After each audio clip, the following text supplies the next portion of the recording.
Pour la petite histoire, il y a une fois, tu m'as raconté cette histoire de Hichem, tu sais. Alors, j'ai modifié exprès le prénom, on en a parlé en off pour respecter l'anonymat. Cette personne que tu recevais et tu as demandé à toute l'audience s'il n'y en avait pas un à qui ça parlait dans l'audience. Tu peux en parler de cette histoire? Alors cette conférence, je ne sais plus du tout où elle avait lieu, mais celle-là, elle a été marquante. Chartres ou Bourges, quelque chose comme ça, je crois.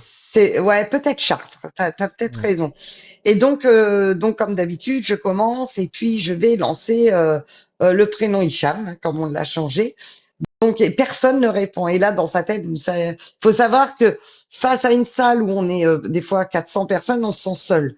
Mais de l'autre côté, il me dit, mais si, mais si. Donc je suis sûre, certaine que je ne me trompe pas. Et donc, personne ne répond, mais je vais rester, parce que je suis têtue, je vais faire d'autres contacts et au fur et à mesure, je vais toujours dire ce prénom et personne toujours y répond.